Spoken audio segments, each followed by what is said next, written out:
Starting with news from France. France has elected a leader once again. It's centrist Emmanuel Macron. Macron is the first French president to serve a second term in 20 years. The 44-year-old who came to power as France's youngest ever president has comfortably defeated far-right rival Marine Le Pen. According to the results from the French Interior Ministry, for the second and final round of the polls, Macron led with 58.54% of the votes, while Marine Le Pen of the nationalist and far-right National Rally Party scored 41.46 votes. Now, in comparison with 2017 election, the margin represents a much smaller gap between the two candidates. Macron had won with 66.1% of the votes back then.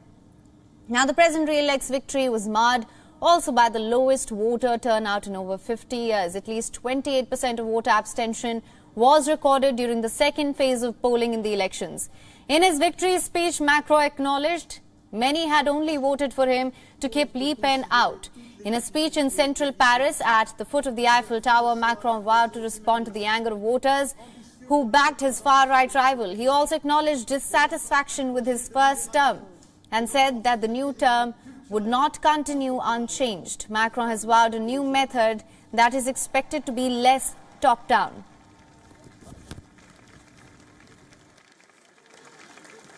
Sa force.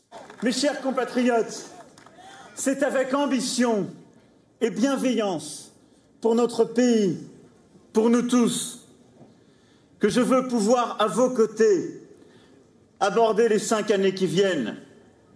Cette ère nouvelle ne sera pas la continuité du quinquennat qui s'achève, mais l'invention collective d'une méthode refondée pour 5 années de mieux, au service de notre pays. Now, for more on this, former ambassador of India to France, Dr. Mohan Kumar, is joining us live. Thank you so much for joining us. Now, Ambassador, how do you assess Macron's re-election and what does this mean for cooperation between India and France going forward? So as far as his, thank you very much for having me. As far as his election in France is concerned, I think the French newspaper Le Monde got it right. I think it's a victory without a triumph. So the hard battle lies ahead in terms of how Macron has to approach his electorate and how he can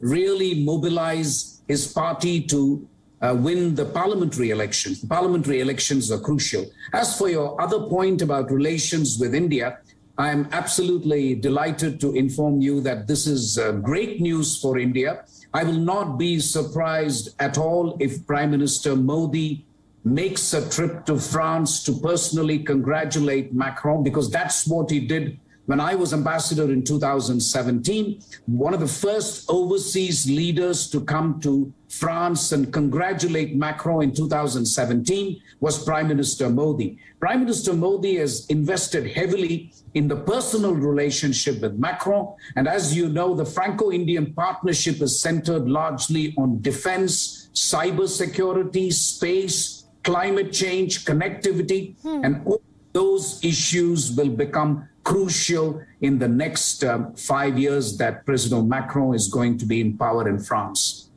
All right, Ambassador, like you mentioned, hard battle lies ahead. Now, we also saw a tight race between Macron and Le Pen, a record low voter turnout as well. How do you think this reflects on the centrist leader, and what are some of the issues that Macron now faces going forward?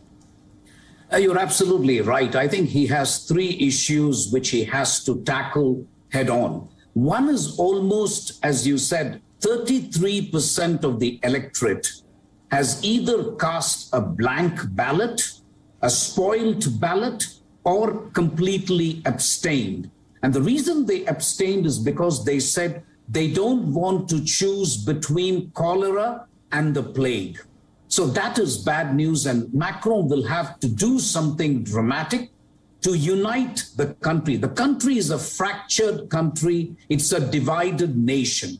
And it falls on Macron to unite the country behind his political, economic, and social agenda. So that is absolutely the first challenge. The second challenge is, whatever you may say about Marine Le Pen, she has managed to get 40%, 41% of the electorate.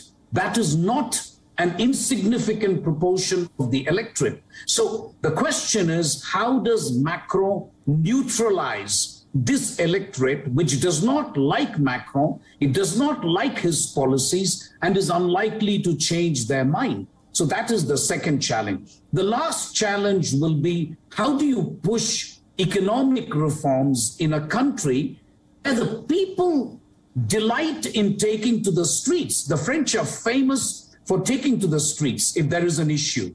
So is his proposals, Macron's proposals about pension reform, increasing the retirement age, and Macron already made some noises during the elections that he would like to backtrack a little.